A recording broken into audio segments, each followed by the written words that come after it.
Melhor não falar palavrão como o Bolsonaro, Professor, né? começou. Ok. Bom dia a todos, minhas amigas, meus amigos.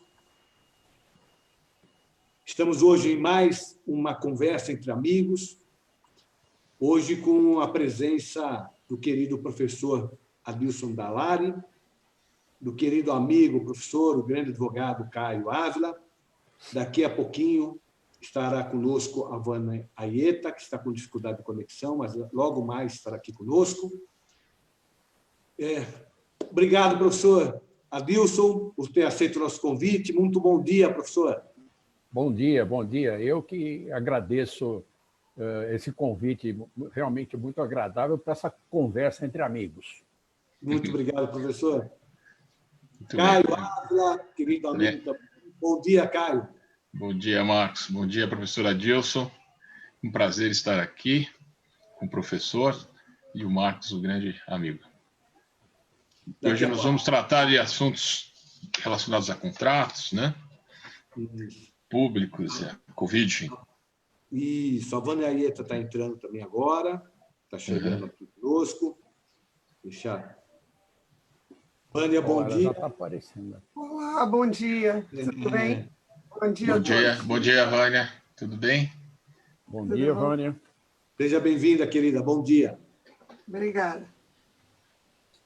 Hoje nós vamos falar sobre contratos públicos, aqueles contratos assinados antes da pandemia, que tiverem dificuldade de execução, aquelas licitações ou a dispensa de licitação durante a pandemia.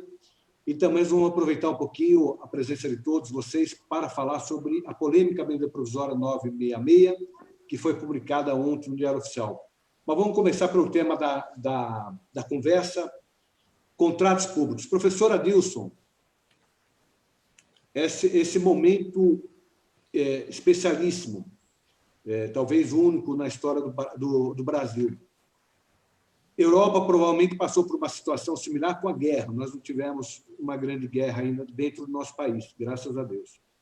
Professor, contratos firmados antes da chegada da pandemia e que agora apresentam dificuldade de execução, por exemplo, porque funcionários de uma obra não conseguem chegar por conta da falta da possibilidade de locomoção. Esses contratos, nesse momento, professor, quais são as dificuldades e as responsabilidades em relação a eles? Olha, eu vou voltar um pouquinho no tempo. Eu sou um antigo, né? Eu estudei muito latim e no primeiro ano da faculdade, no meu vestibular tinha latim. E no primeiro ano da faculdade eu tinha direito romano.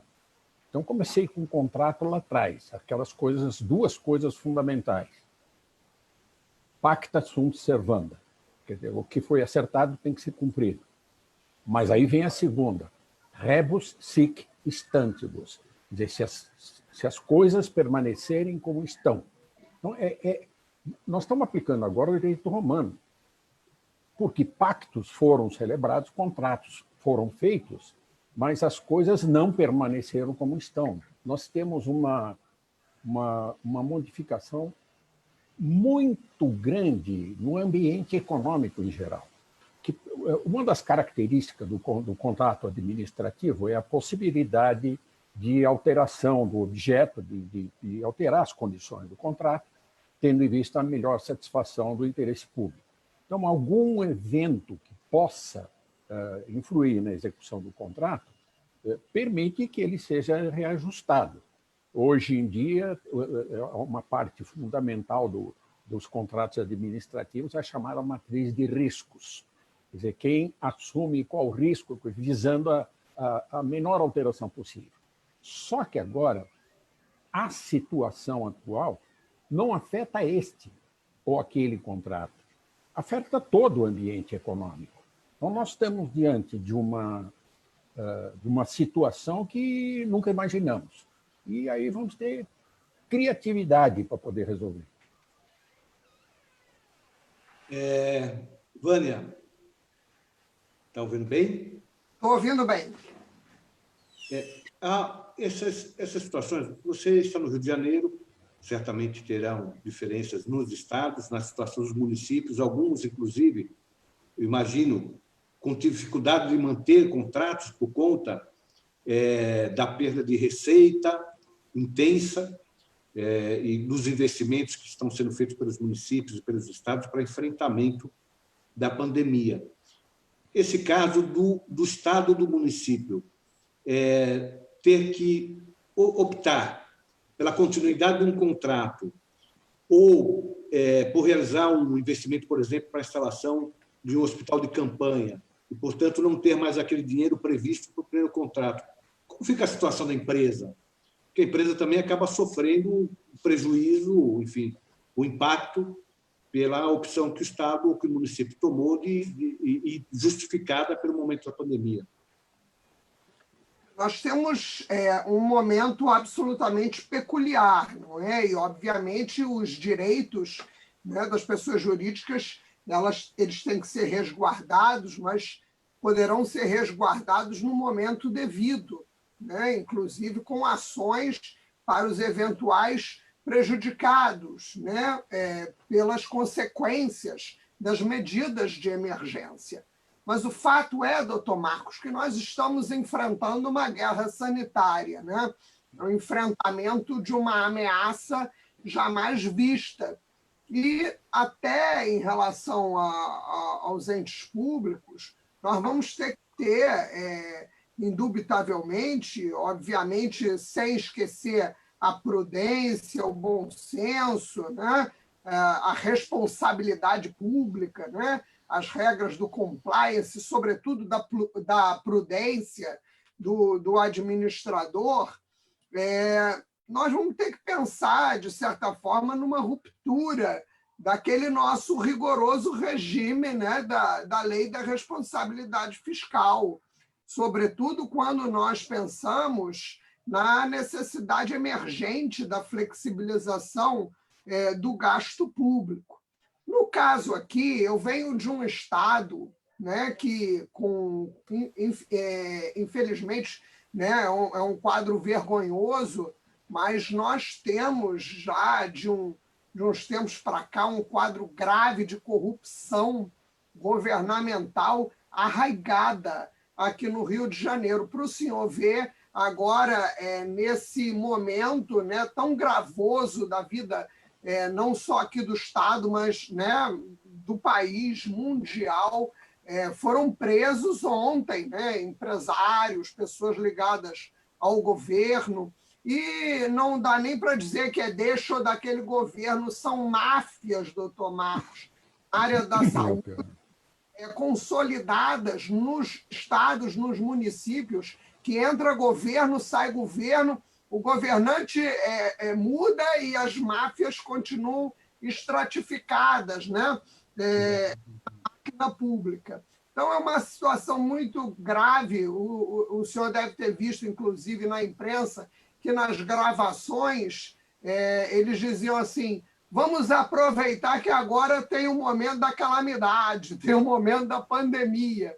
Né? Quer dizer, o grau, né, de vilania, né, dessa chega a este ponto. Absurdo, né? Então, é claro que nós temos que ter uma perspectiva de flexibilização, isso é óbvio, nós estamos enfrentando uma guerra sanitária. Mas, por outro lado, nós temos essas situações também de aberração, sobretudo num momento desses. Então, eu creio que o governante, né, foi o que nós, inclusive, numa outra live que o senhor organizou, estávamos dizendo.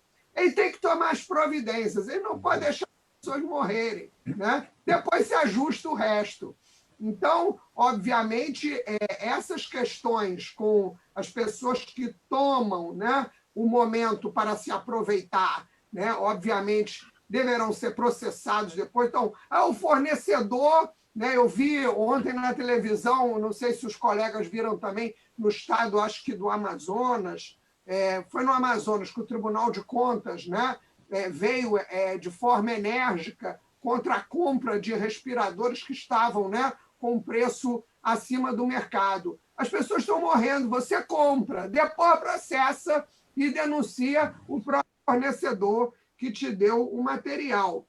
Mas, por outro lado, né, o que eu acho que o governante, né, nesse momento, tem que ter em voga, né, são até algumas medidas, né, algumas ferramentas tradicionais, né, do direito administrativo. Ninguém precisa inventar nada aqui. A requisição de bens, né, para um caso de iminente perigo público, a contratação temporária do servidor sem concurso público, e depois vai enfrentar o Ministério Público, mas paciência, né, vai ter que enfrentar as dispensas de licitação mesmo. Né? Então, Vânia, esse tema... Maior, a gente consegue ver, por exemplo, um caso maior de emergência ou de calamidade como esse? Não tem, né? Daqui a pouco a gente vai tocar nesse... Vou voltar para esse tema. Aliás, a sua fala lembra dois temas. Um é esse e outro é a medida provisória de ontem, a 966. Mas vamos, ainda só para esgotar a questão dos contratos anteriores, viu, Caio? Contratos anteriores à pandemia e que estariam sofrendo agora a repercussão. Eu perguntei para a Vânia, quando o município ou o Estado sofre dificuldades, por exemplo, econômica, para manter o pagamento por conta de ter um orçamento apertadíssimo, os estados, os municípios do Brasil inteiro com dificuldade financeira, e ter que fazer uma opção. E optam, por exemplo, para o hospital de campanha e não para a continuidade de uma determinada obra contratada e que estava em execução. Mas agora eu pergunto o outro lado, o lado da empresa. A empresa, por exemplo, está lá, tem o cronograma físico-financeiro da obra, tem que entregar uma determinada etapa da obra, numa determinada data, e aí não tem funcionário, porque, por exemplo, houve um rodízio de carro, ou por conta do medo mesmo de trabalhar numa obra, nós estamos tendo operários morrendo por conta do coronavírus. Então, por alguma razão qualquer, a empresa não consegue dar conta. Diante da pandemia, ela não consegue dar conta daquele compromisso, o cronograma físico-financeiro que ela tinha assumido. Como fica a questão do ponto de vista da empresa e do ponto de vista do governo, do contratante, nesses casos? A saída para isso está na própria lei de licitações, né? Inicialmente, eu acho que precisa avaliar cada caso concreto, verificar, em primeiro lugar, se é possível pedir a prorrogação do prazo contratual, diante dessa situação dos funcionários, problemas de saúde, etc., para ver como é que vai se ajustar isso. Outra coisa que pode pedir a empresa, lógico que é um direito sagrado dela no contrato administrativo, é o reequilíbrio da relação, né, econômico-financeira. Então, esses dois lados são, acho que o primeiro impacto que tem para a empresa é isso. Ela tem condição de executar o contrato, tendo problema com o pessoal. Se ela está enfrentando esse tipo de problema, acho que o primeiro passo é tentar convencer a administração que é o caso de prorrogação contratual e discutir também a questão financeira do contrato. Se a coisa ficar mais difícil ainda, a pandemia aumentar o número de vítimas, e isso impactar na execução da obra, acho que a solução é pedir uma rescisão amigável. Isso vai depender da administração pública aceitar, né? Que é saber se há conveniência para a administração. Então, assim, para o particular, eu acho que são esses pontos assim que são importantes dentro da execução do contrato. Se é possível executar ele do jeito que está a pandemia atualmente, se isso está impactando na execução da obra, no canteiro de obra. E também tem a questão da segurança, né, do trabalhador dentro da obra. Aqui em São Paulo, eu acho que o Sindicato dos Trabalhadores conversou com o Sinduscom e estabeleceu algumas regras de proteção para continuar o serviço, né, em geral, no estado de São Paulo, para proteger o trabalhador da construção civil. E eles estabeleceram assim, coisas básicas, que é o gel, o álcool gel, máscara, todo mundo tem que usar, o horário de almoço também, sentar um longe do outro para não ter o contato próximo, né? E também a questão da jornada, ter uma saída da obra mais cedo para não enfrentar o pico do transporte público, né? Então, esses são os problemas práticos assim que a gente enfrenta, o empresário enfrenta num tipo de situação dessa de pandemia hoje. Eu lembrei do comentário que você fez. Eu conversei com os deputados da Assembleia, o Campos Machado, Assembleia de São Paulo, e ele apresentou 2 projetos. Um deles diz respeito à manutenção dos hospitais. Um relacionado aos agentes de saúde, porque a pandemia é cláusula excludente do seguro. Então, ao risco dos médicos e enfermeiros que estão na linha de frente no atendimento dos hospitais públicos, privados, mas o privado ainda tem a negociação com o próprio hospital. O público tem a dificuldade maior. E aí o médico, o enfermeiro, a enfermeira, por acaso ser contaminado, falecer por conta disso, ou pegar até uma situação de invalidez permanente. E a mesma coisa em relação aos operários da manutenção, porque o operário está lá dando manutenção no hospital, o hospital não pode parar, e esse operário também está com risco de contaminação, porque o ambiente hospitalar é um ambiente altamente perigoso. E aí foi apresentado um projeto de lei para assegurar para os trabalhadores nos hospitais, operários, médicos, enfermeiros, mas os operários de manutenção também, uma indenização, caso eles venham por parte do Estado, caso eles venham a sofrer aí falecimento ou uma invalidez permanente por conta do coronavírus. Professora, situação muito complicada. É situação muito complicada, porque esse pessoal está com risco de não receber sequer seguro. Sim. Meu Deus. Para a pandemia. É um lado que as pessoas não têm olhado, mas é relevantíssimo. Aliás, os profissionais, de uma forma geral. Aqui no contrato privado, ainda tem uma maior flexibilização no sentido de uma negociação com o próprio hospital. No público, precisa de lei autorizando, né? O administrador a pagar uma indenização. E aqui em São Paulo foi apresentado, foi apresentado o projeto pelo Campos Machado, no que diz respeito aos operários dos hospitais e também aos médicos e enfermeiros, os agentes de saúde como um todo. Professora Dilson, agora avançando um pouquinho, a Vânia comentou essa situação, aí não os contratos em vigor na pandemia, mas aqueles da pandemia. Nós temos visto a questão da licitação, por exemplo. Esses momentos, a dispensa da licitação para um atendimento em uma situação de emergência é imprescindível, né, professor? Não dá para manter o ritmo de uma licitação num momento como esse, né? E deixa eu acrescentar só mais uma informação, ou uma ponderação. Nós temos as compras internacionais, porque, por exemplo, os ventiladores pulmonares, agora nós temos uma produção do Brasil, agora a própria USP está no fase final de teste, está com um ventilador muito barato, 10% do preço do mercado.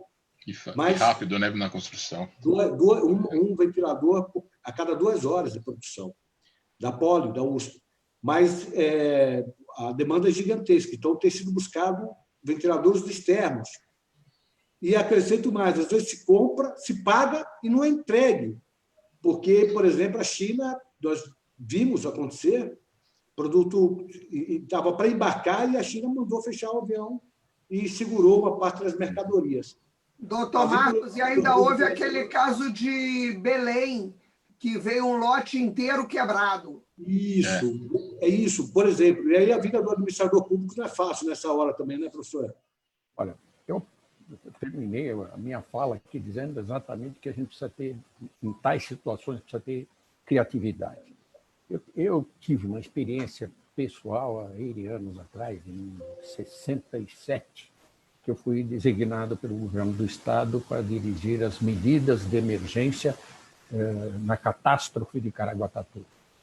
Eu jovem, recém-formado, peguei uma população inteira com mortos, feridos, desaparecidos, sem abastecimento, um caos absoluto. Professor, me permita. Tem que ter criatividade para dar um... Professor, me permita, conta um pouquinho sobre essa tragédia, que as pessoas que estão ouvindo muitos não conhecem esse trajeto de Caraguatatuba. A cidade de Caraguatatuba é uma cidade litorânea e ela fica bem perto da Serra do Mar. O que aconteceu é que uma tromba d'água muito grande fez com que a cobertura das montanhas desabassem sobre a cidade. Mas não foi exatamente em cima da cidade, foi nas pontas da cidade. Então, a cidade ficou completamente isolada, sem acesso de nada. E, claro, faltando tudo, né? Especialmente água. Enfim, imagina muita gente soterrada, muitos mortos que jamais serão descobertos por causa do volume. Enfim, precisava fazer aquela cidade funcionar, as pessoas precisavam comer. Então, tinha quem ajudou bastante, as Forças Armadas ajudaram bastante, mas quem ajudou bastante foi a então chamada Força Pública, que hoje agora é Polícia Militar. Então, a minha primeira providência, eu tinha uma fila enorme de gente para comer, em panelões enormes feitos pela Força Pública e tal.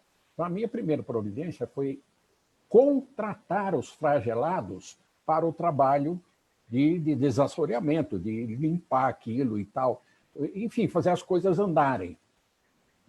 Tive que requisitar um monte de coisa. Enfim, sabe todas essas coisas excepcionais no direito administrativo, eu tive que fazer na hora. Então, eu tive que inventar. Você imagine que eu tinha que a maioria dos meus trabalhadores eram flagelados. Eu não escolhi, era o que tinha.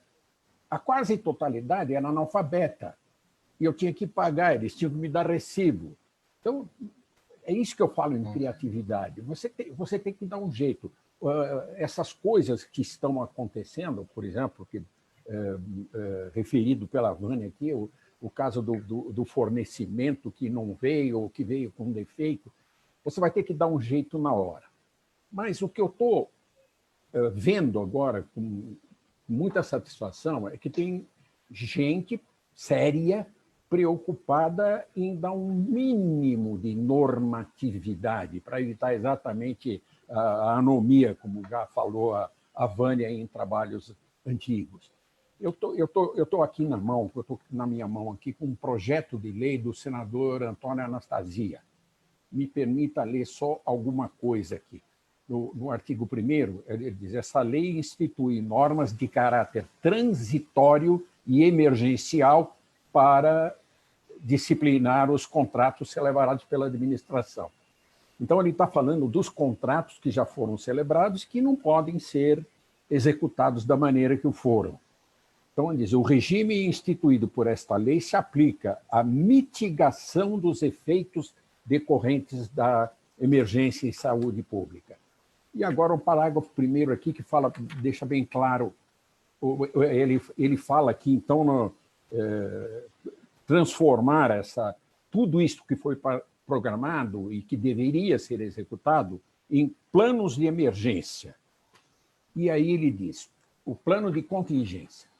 O plano de contingência deverá conter propostas para assegurar a continuidade contratual, tais como a revisão ou a suspensão temporária de obrigações, a postergação de investimentos, quando for o caso, ou a alteração da metodologia de execução contratual, as quais serão examinadas e adotadas com base em um juízo de conveniência e oportunidade do contratante público, visando a promover a solução menos nociva para os interesses públicos e privados, tomando em vista o estudo de impacto econômico.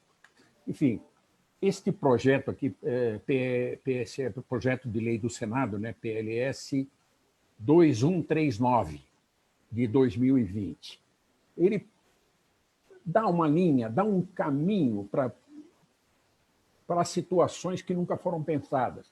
Como disse o Caio, na lei de licitações, nós temos uma previsão lá de situações que podem afetar o cumprimento do contrato, o relacionamento entre as partes.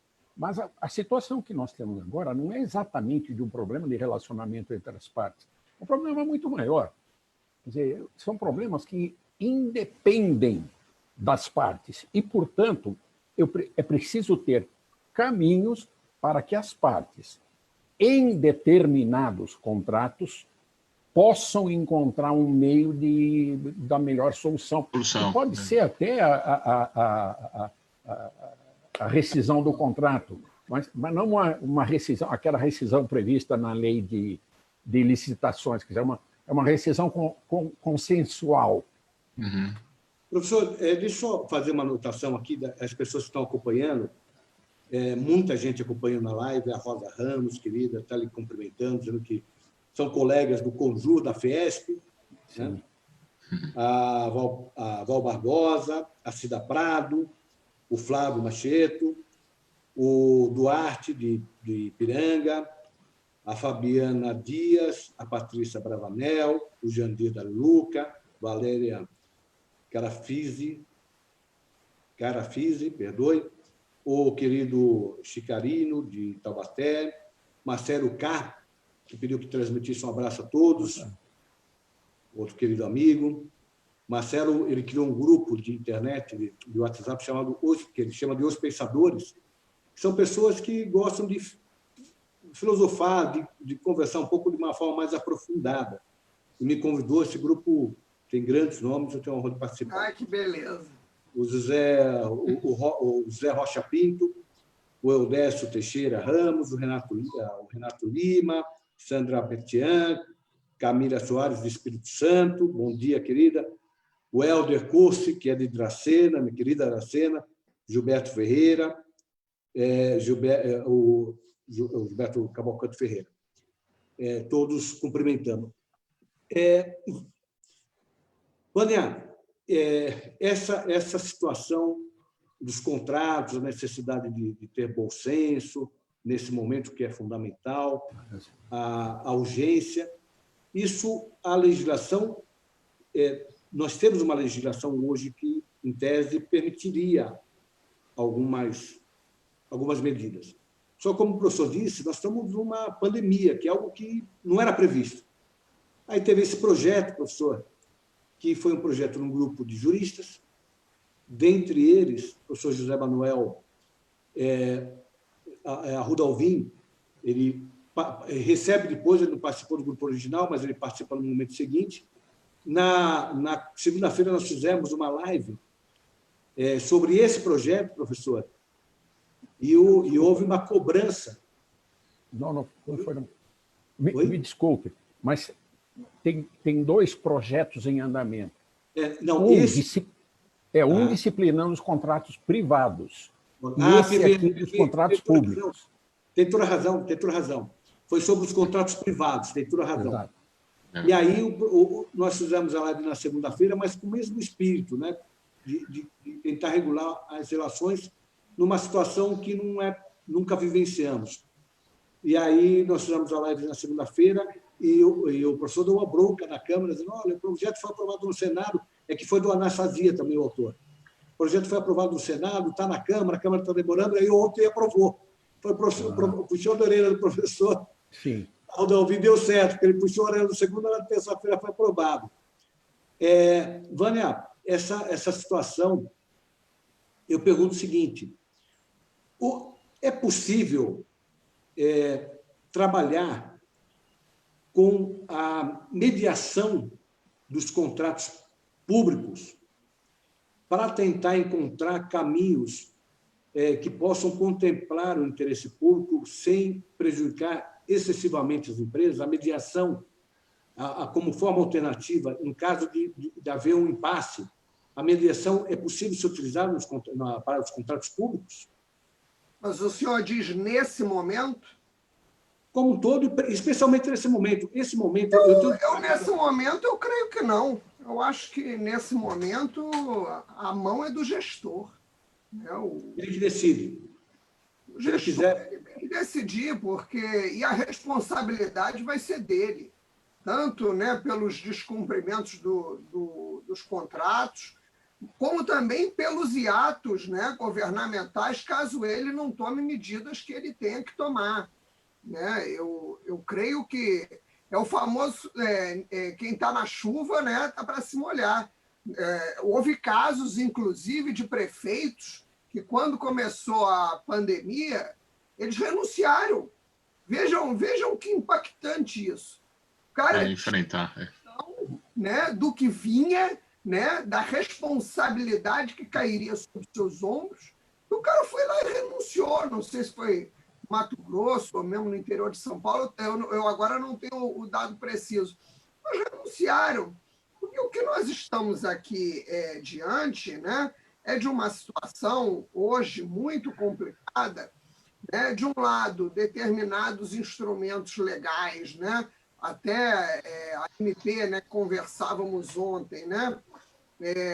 De certa forma, algumas iniciativas para o agente público se blindar, porque as pessoas estão desesperadas frente à responsabilidade que terão que ter numa hora dessas, né? É óbvio que a gente entende, né, o espírito, né, a exposição de motivos de muitas dessas iniciativas, né, de leis, mas o fato é que nós estamos diante de um impasse, né? O governante ele precisa tomar medidas. Ele hoje, me parece, com todas as dificuldades, existem os instrumentos, as ferramentas, né, para que as medidas sejam tomadas. A lei, para o bom intérprete, sempre tem socorro, né? Então, existe, né, ferramentas para esse momento, né, da emergência, da calamidade pública. É óbvio que, no paradigma dessas interpretações, doutor Marcos, nós vamos ter que ter, até para as responsabilidades futuras, para as ações que futuramente ou o governante terá que promover ou que sofrer, a observância dos parâmetros de mercado, dos serviços que são qualificados, né? A observância de contratos idôneos ou não, né? Do atendimento, sobretudo, aos interesses da coletividade, que é isso que se espera, né, das autoridades do setor público.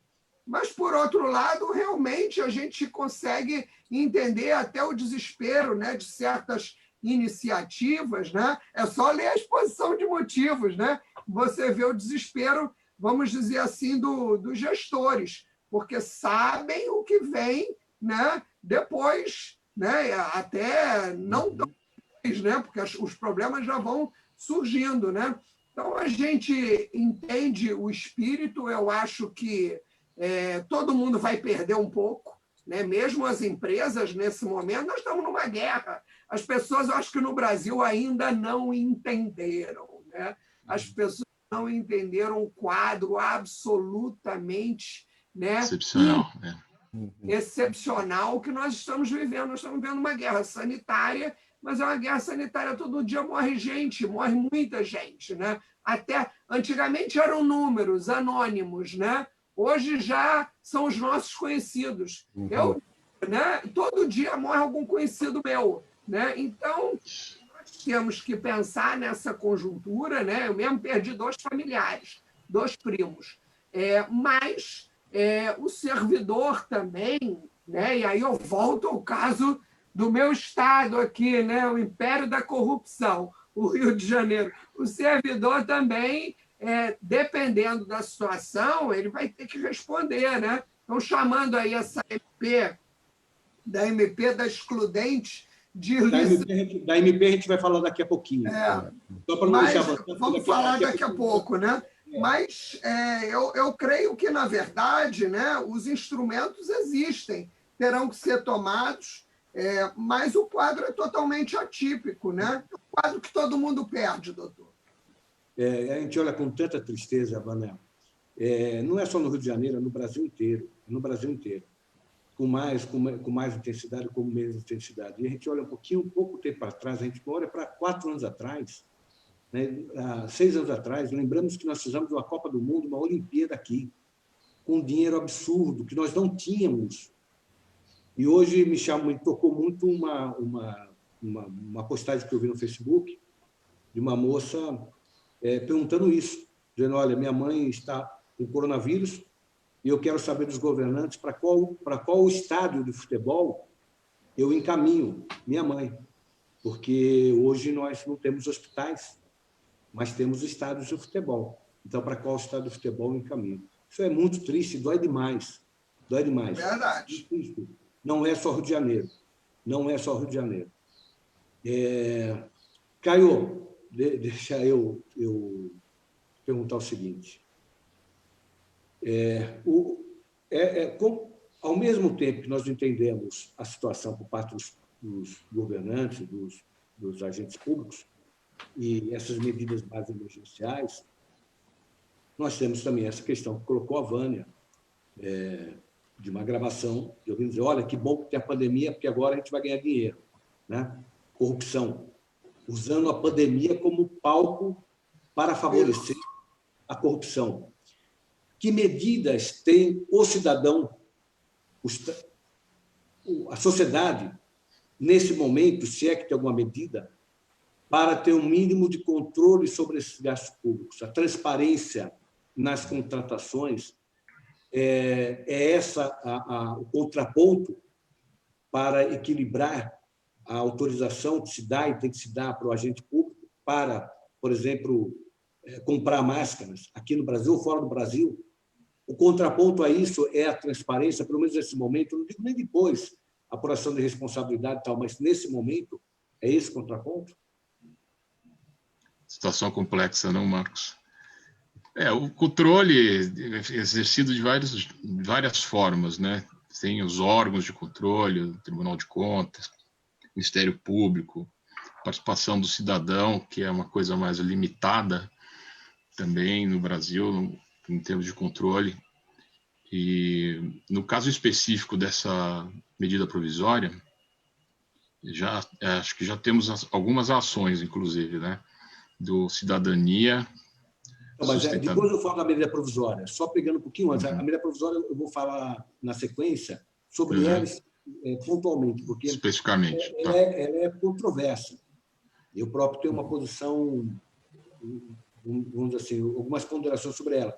Mas eu digo, há instrumentos para as compras emergenciais, essas compras é possível controlar ou acompanhar a realização delas, o custo delas, tal. Por exemplo, através de sites da internet, nós temos algum instrumento de controle social sobre esses gastos emergenciais? É possível ter o controle? Ou isso vai ficar para depois, na hora que acabar a pandemia, que nós vamos ter que verificar as contratações uma a uma para saber se observaram parâmetros, por exemplo, de legalidade, de impessoalidade, moralidade? Em termos de cidadão, você está falando de ter controle do que está acontecendo com o gasto público? Eu acho que a situação as pessoas não estão tendo nem tempo de ficar pensando nisso. A gente fica sabendo do que está acontecendo pelos jornais e muita gente está evitando, inclusive, ler para não passar problemas de depressão, porque a situação realmente é muito grave. O controle... Temos entidades da sociedade civil, né, que normalmente fazem o acompanhamento desses gastos. Nesse momento de emergência, esses gastos também são fáceis de ser identificados, você sabe? Não dá para afirmar, né? Acompanhamento, assim, perfeito nunca vai ter, né, sobre controle dos gastos, mas, como eu disse, existe um sistema todo complexo de controle dos atos da administração pública, né, e que envolve instituições, envolve participação popular, participação do cidadão, e mesmo assim, você vê, existindo todos esses meios de controle, a gente ouve e vê isso que está acontecendo no Rio de Janeiro, né? No Pará também, essas questões assim, apesar de existir um sistema rígido no Brasil, uma lei de improbidade que já tem mais de 20 anos e toda a legislação que existe, que não é uma legislação ruim, né? Porque existe muita coisa prevista, questão de responsabilização do agente público.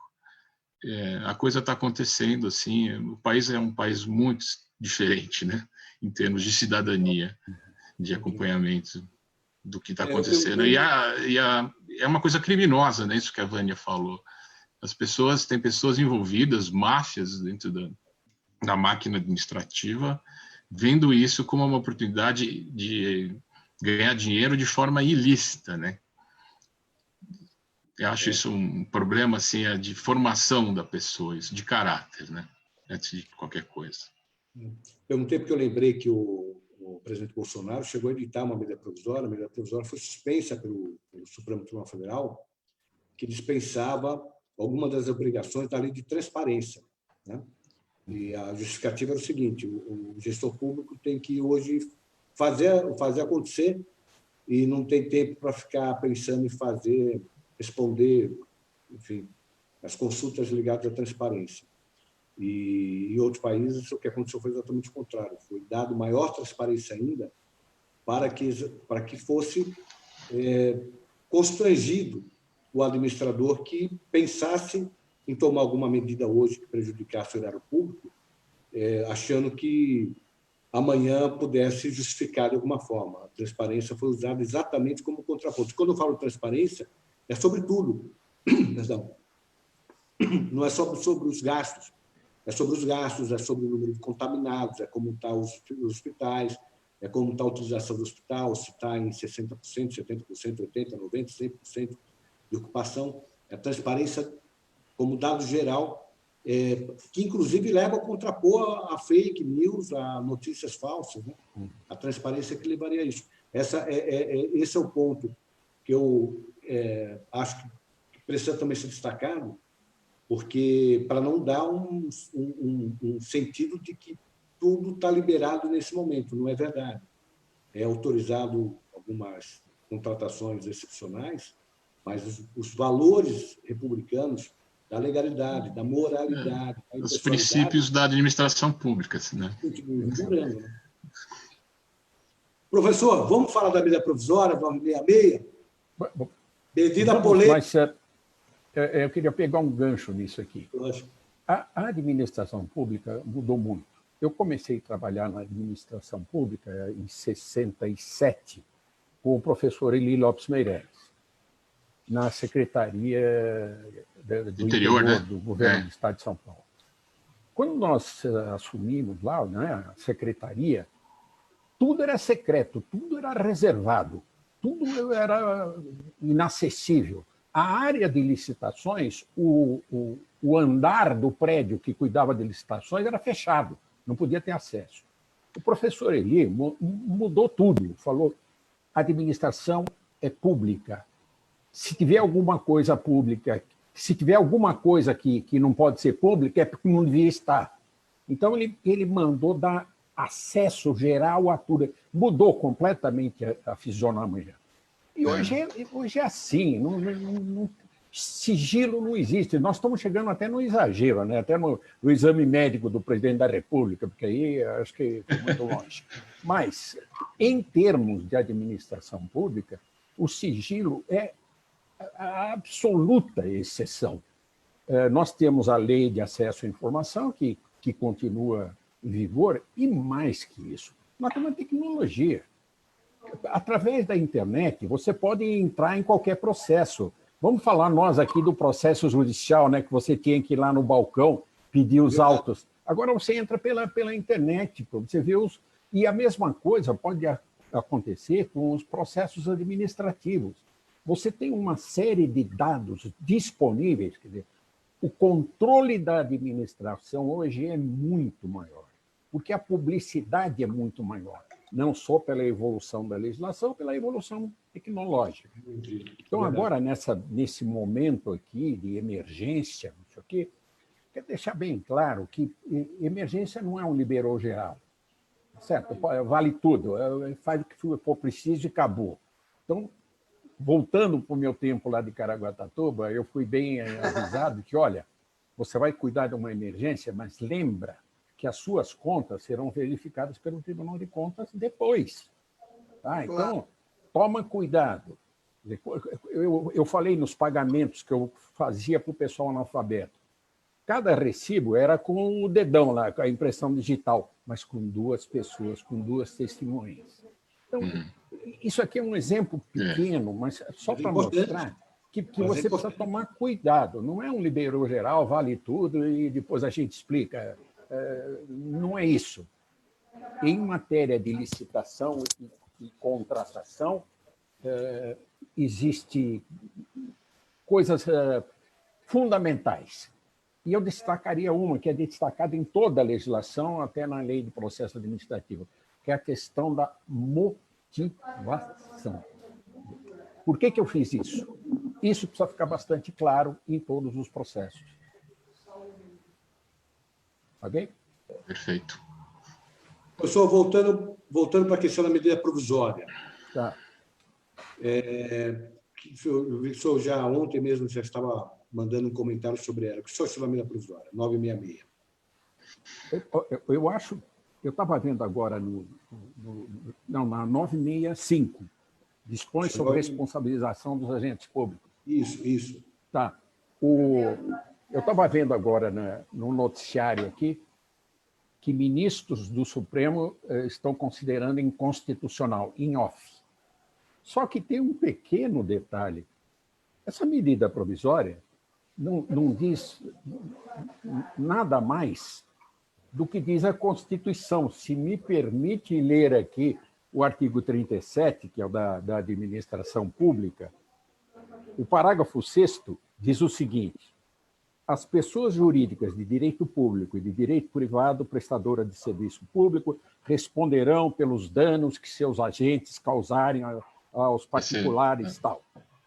Assegurado o direito de regresso contra o servidor, né, responsável nos casos de dolo ou culpa. Isso. Então, esse condicionamento da responsabilidade do agente à presença de dolo ou culpa está na Constituição. Perfeito. Além disso, ela está também na Lei de Introdução às Normas do Direito Brasileiro. Vou ler o artigo 28. O agente público responderá pessoalmente por suas decisões ou opiniões técnicas em caso de dolo ou erro grosseiro. Então, está na Constituição, está na lei e agora veio na medida provisória. E a medida provisória está sendo bombardeada de todo jeito, a vida, inclusive, como inconstitucional. Mas ela não faz outra coisa senão dispor sobre meios e modos de aferir a presença ou não de dolo, culpa, erro grosseiro. Então, ela não muda nada, nem poderia mudar a Constituição. Ela apenas cuida de uma forma de cumprimento da Constituição. Eu realmente não vejo inconstitucionalidade. É só se eu aceitar aquela teoria de inconstitucionalidade da Constituição, só se a Constituição for inconstitucional, porque a medida diz a mesma coisa que diz a Constituição. O debate aí está sendo feito em cima da questão do erro grosseiro, né? Que eu acho que as ações que foram propostas pelos partidos aí estão discutindo a questão da culpa, né? Desculpa, mas também está na lei de introdução às normas do direito brasileiro, né? Que você tem que levar em consideração os obstáculos e dificuldades reais do agente público, a complexidade das situações, a incompletude das informações, um monte de coisa. Quer dizer, tem duas coisas que tem que evitar. A primeira, achar que vale tudo, acabou, faz o que quiser e tá. E a outra é pressupor a desonestidade do servidor público. Eu tenho anos na administração pública de gente correta, decente e eficiente. Nós não podemos partir do pressuposto que todo mundo que trabalha na administração pública é safado. Me permita só um lembrete aqui que eu peguei de tantos anos aqui do meu amigo argentino Dromi, José Roberto Dromi. O Dromi diz que não se pode entender a administração como uma máquina de impedir tudo. E ele diz aqui, olha, nós temos que tomar cuidado aqui para não cair no código do fracasso. E diz ele, cujos mandamentos são, primeiro, não pode. Segundo, no caso de dúvida, abstenha-se. Terceiro, se é urgente, espere. Quarto, sempre é mais prudente não fazer coisa alguma. Então, na administração pública, você tem que tomar decisões. Professor, não dá para ficar na quarta hipótese, né? Na administração pública. Sim, você tem o poder e o dever ao mesmo tempo. O professor Celso Antônio Bandeira de Mello até inverte. Ele fala no dever-poder. Quer dizer, como você tem o dever, você tem o poder para exercê-lo. Tá certo? Então, essas coisas têm que estar junto e especialmente num momento desse de grande excepcionalidade, você realmente não pode ter preconceitos. Quer dizer, cada caso é um caso que tem que ser examinado cuidadosamente. Então, eu acho que a medida provisória dá alguns parâmetros, mas são só parâmetros. O direito é assim, né? Direito é dúvida, direito é divergência. É a nossa matéria, é do que nós vivemos. Então, você vai ver as circunstâncias do caso concreto, a motivação apresentada para poder aferir os resultados. Eu só fazer o registro de passar, Edgar Guimarães comenta aqui que o Tribunal de Contas do Paraná criou uma força-tarefa para realizar o controle concomitante das contratações nesse período de pandemia, um controle paralelo no acontecimento das contratações. Está conosco o Luiz Salé, pergunta sobre a questão da lei das informações, se a própria lei já não poderia fazer com que esses dados que eu veiculados. O Renato Barros, que é de São Carlos, dentre outros aqui, que eu vou, o Sérgio Bartolini, só para lembrar o mais recente escândalo descoberto mesmo sobre as regras das licitações, eu acho que foi o que a Vânia comentou. Ele falou. A Cristiane Stropa e mais algumas que eu vou mencionar. Eu vou fazer uma ponderação em cima do que o professor falou, meio uma preocupação, vamos dizer, do contraponto.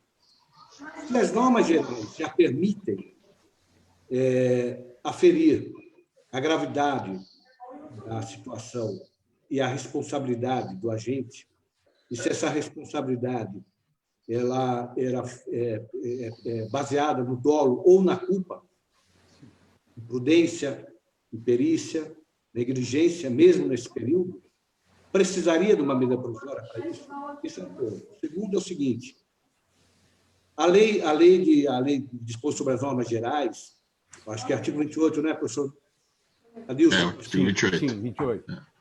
Ele já não traria os elementos, precisaria de uma medida provisória para isso, se já tem a base lá. E o terceiro é a abertura que a medida provisória deu, porque a medida provisória, me parece, ela foi bem mais ampla, porque ela não trata só da questão da opinião. Quando teve a discussão que gerou o artigo 28, eu lembro bem, havia uma preocupação do gestor que seguisse a orientação, por exemplo, da Procuradoria, e ainda assim fosse processado por ela.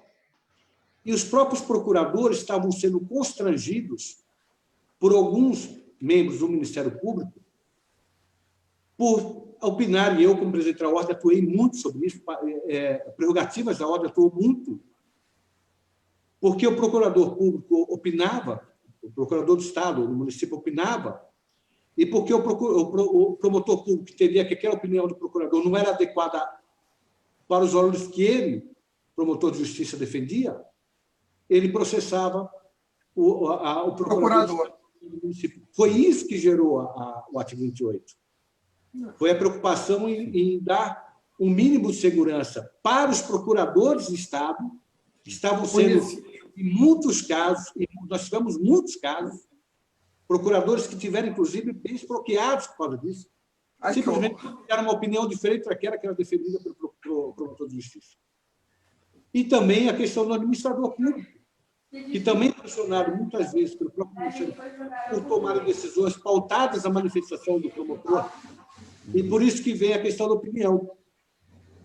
Porque preservando a opinião, a manifestação, como o senhor disse, professor, o direito ele não é matéria exata. Então, os dois são respeitados. O justiça vai dizer que é melhor. para aquele caso concreto. Agora, me parece que a medida provisória foi muito além disso. Porque a medida provisória, agora eu vou colocar o óculos para ler, porque na minha idade também, professor de óculos, os três aqui estão de óculos.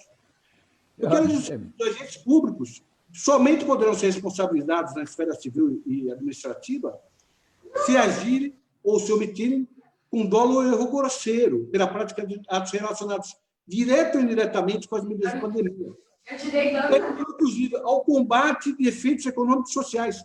Ora, agentes públicos não é só o gestor, agente público, o servidor público também é agente público. Então, ele cria uma amplitude de excludente de responsabilidade que eu fico imaginando o que um agente público vai tratar, agir no combate dos efeitos econômicos e sociais da pandemia, que possa justificar uma excludente. Aliás, eu não sei nem o que é isso, confesso, porque não está falando de política pública. Quando a gente age para combater o efeito social, o efeito econômico, e aí ele ser excluído, não pelos valores, os princípios que o professor colocou, que eu estou de acordo, que são tradicionais do direito, mas limitar a responsabilidade a esse ponto me preocupou. É só um contraponto, professor, de quem, evidentemente, como todos nós, sabemos das dificuldades que os agentes públicos passam, muitas vezes, agindo boa-fé, e mesmo assim são chamados a responsabilidades, mas levar para o lado oposto também não pode ser um facilitador, até um estimulador de práticas não apenas. Eu pergunto, volto para o professor depois, deixa eu passar pelos dois, depois eu volto para o professor. Passar primeiro para a Vânia, depois para o Caio, sim. Aí eu encerro para o professor, porque aí a gente já está quase que encerrando também a live. Vânia, é uma provocação. Bom, professor, tudo bom. Mas sobre a questão da MP, eu concordo muito com o professor Dallari. Eu acho que nós não temos aqui nada além do que o que já está previsto na Constituição e também na lei de introdução, né? Então, eu sinceramente, porque nós estamos vivendo um momento de muita efervescência política. E aí, muitas vezes, se confunde o político, né, com as questões jurídicas. Mas nós aqui temos uma responsabilidade também, né? É óbvio que pensar, né, em procurar ali um hiato ou outro onde possa até haver algum tipo de abuso, mas, de qualquer maneira, o abuso vai estar, né, na criação da própria cabeça do intérprete, né? A tentativa, né, vamos dizer assim, né, de se aproveitar de um dispositivo, né, para, muitas vezes, até blindar, né, a quem está se defendendo, mesmo gerando um estímulo ao mau gestor, isso, infelizmente, é do jogo. Mas eu, sinceramente, não vejo, e ontem, né, por recomendação do doutor Marcos, eu ainda fui fazer uma leitura atenta, né, da medida provisória e não consigo ver, né, assim, maiores, né, problemas. Né? É óbvio que eu pelo menos, percebi, né, que o ponto estaria, né, doutor Caio vai poder também falar melhor sobre isso, a questão do erro grosseiro. Né? O ponto nodal do problema estaria aí, né, nos conceitos vagos, né, que poderiam, então, gerar até um estímulo, né, a novos casos de corrupção, que ela poderia resguardar, né, e prevenir atos irregulares dos governos. Mas vejam só, né, a ponderação que quero fazer já para passar para o doutor Caio. A questão aí vai do intérprete. Né? Nós todos aqui estamos à mercê da interpretação. A legislação não pode, num caso como esse, né, especificamente, né, de uma questão absolutamente atípica, prever números clausulos, né? sobre a incidência dos problemas. Obviamente, os conceitos acabarão ficando vagos e à mercê de interpretações futuras mesmo. A única questão que eu colocaria é que, como o doutor Marcos da Costa estava falando, essa medida provisória não me parecia necessária, né? Acho que, na verdade, a discussão não é de estar inconstitucional ou não, eu no corpo, né? Vamos dizer assim, né? No corpus da norma, nada, vamos dizer, de inconstitucionalidade grosseira, nada disso. Eu estaria ali batendo palma de pé para o doutor Dallaire. Agora, a pergunta que eu faço é por que da medida provisória se tudo que ela diz já está dito, né? Por que da medida provisória se tudo que ela diz já está na Constituição, já está na lei, né, de introdução? Então, essa é a perspectiva. Eu acho que por trás da edição da MP tem mais um fato político, de repente, que o governante quer dar até para poder, de certa maneira, gerar, né, vamos dizer assim, um sentimento de tranquilidade, né, na classe política, nos gestores, num momento desses espinhoso em que os governantes estão certamente muito temerosos com as responsabilidades que cairão sobre seus ombros, né? Por trás, né, das normas jurídicas tem sempre uma decisão política. Me parece que foi mais por aí, um efeito político, mas é uma MP desnecessária, porque tudo que ela traz já está dito. O Gilberto Cavalcante está dizendo aqui que é de Goiás, de Goiânia. Ele já tinha mencionado, mas ele é de Goiânia. Obrigado por acompanhar aqui essa discussão. Constantino Salvatore, o a Fabiano Dias já tinha comentado, o Ricardo Hiroshi, obrigado, querido amigo. Só mencionar aqui rapidamente. Marcos Paulo, minha querida professora Vana Ieta, Marcos Paulo, obrigado. Meu aluno querido de São Paulo aí. Rosa Ramos. Caio, nós estamos nos aproximando do final, mas dá uma palavra sobre a medida provisória e eu passo para o professor Adilson. Você bem rápido. Eu concordo com a Vânia e com o professor Adilson. Eu acho que essa MP ela estabeleceu parâmetros do que já estava previsto no artigo 28 da Lei de Introdução. Existe um problema aí com relação à interpretação da questão da culpa que está sendo levada ao Supremo Tribunal, que talvez não tenha tanta relevância mesmo.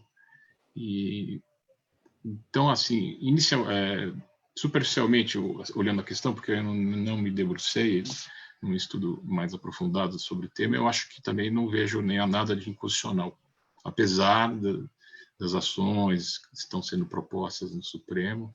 Eu acho que, no final das contas, não há esse problema, né? E é uma questão que realmente não sei se será necessário, né? Agora vamos deixar para o professor Adilson concluir aí a nossa live. Antes de passar para o professor, eu acho bastante interessante essa... Opa. Me permita, antes de passar, só porque depois a gente vai encerrar, também está conosco o Luciano, que é do gabinete do deputado Campos Machado. Não sei se ele chegou a acompanhar, mas eu falei dos dois projetos importantes que diz respeito à tranquilidade dos médicos, dos agentes de saúde, médicos e enfermeiros, e também dos operários que estão nos hospitais. Professor Adilson, encerrando esse debate, as suas cruzes. Duas coisas aqui. Há algum tempo nós tivemos o chamado apagão das canetas. Ninguém queria decidir, porque decidir era um risco muito grande. Então, isso precisou ser disciplinado e tal, e caminhamos um pouco no sentido de dar uma proteção mínima a quem decide. Mas também não podemos esquecer a questão dos pareceres de encomenda. Eu vejo uma diferença enorme entre um parecer dado por um procurador de carreira e um parecer dado por um assessor de confiança. Então, calma, é preciso pensar muito, precisa tomar muito cuidado com a fundamentação do parecer, porque esse fenômeno existe, o parecer de encomenda. Então, daí é que a gente precisa ver a questão do erro grosseiro, que é por aí que se percebe. Como eu disse, direito é divergência, mas quando você tem um parecer completamente absurdo, dá para desconfiar que tem alguma coisa atrás disso. Claro. Mas a premissa, como o senhor disse, a premissa não é a má-fé. Não, a premissa não é, mas Pode existem lógico que pode acontecer. situações que, então, acho que a lei colocou bem ao falar em dolo ou culpa, o erro grosseiro. Então, acho que está bem colocado. Agora vem a segunda questão. Por que a medida provisória? Ela é desnecessária? Eu enxergo essa medida provisória como um regulamento da lei de introdução às normas do direito brasileiro. O Marcos levantou aqui o que está escrito nos incisos 1 e 2 do artigo 1º da medida provisória. Outra coisa não é senão o que consta do artigo 20 da lei de introdução. Então, por que essa medida provisória? Eu tenho uma interpretação particularíssima minha. Nós estamos numa situação que abrange o Brasil inteiro, os 3 níveis de governo. Essa medida provisória, ela não passa de um regulamento da lei de introdução às normas do direito brasileiro. Ela não inova nada, ela só fala sobre meios e modos de aplicação da lei. Então, no conteúdo, ela é um regulamento, que poderia ser feito por um decreto, mas se fosse feito por um decreto do presidente, ele teria abrangência só federal, porque não existe decreto nacional, só tem decreto federal. Então, eu vejo essa medida provisória como uma espécie de decreto nacional. Foi feito por medida provisória, porque se fosse por decreto, não teria a abrangência que precisa ter. É isso aí, matou a questão, professor. Obrigado. Na mosca. Você que provocou. Eu vou lamentar, aliás, nós vamos estender depois uma outra live para continuar com esses temas que são muito importantes, extremamente relevantes para o país, né? E sempre com o bom senso dos 3. Eu quero, infelizmente, ter que encerrar, o compromisso sempre tem que acabar com 1 hora, nós até ultrapassamos um pouquinho o tempo, mas porque estava muito agradável a conversa. Agradecer, Caio, agradecer muito a sua participação, querida Vânia, sempre muito ponderada nas suas apresentações. Professor Adilson, que deu esse tom especialíssimo na nossa conversa, querido professor, de todos nós. Agradecer a todos que participaram, que acompanharam a nossa conversa entre amigos. Na segunda-feira, já vou anunciar, na segunda-feira nós teremos, a semana que vem teremos algumas conversas muito legais. Segunda-feira, às 10 horas, sobre processo, nós teremos o professor Tucci, nós teremos o professor Flávio Yachel, nós teremos, na terça-feira, e no final da tarde, vai ser 17, vai ser sobre economia, vai estar conosco o presidente do Conselho Federal de Economia, o Lacerda, a Patrícia Campos, a jornalista, e o Ricardo Sener, que é economista. Quarta-feira, o que eu brinco são os 3 tenores da advocacia criminal, os 3 jovens, mas excepcionais advogados, professores, Fábio Tofik, vai ter o Pierpaolo, nós vamos ter, enfim, nós vamos ter um momento especialíssimo do direito penal. Na quinta-feira, o Gustavo Húngaro, sobre transparência, aí as questões de transparência. Enfim, nós vamos ter uma semana com diversos momentos importantes aí nas nossas lives.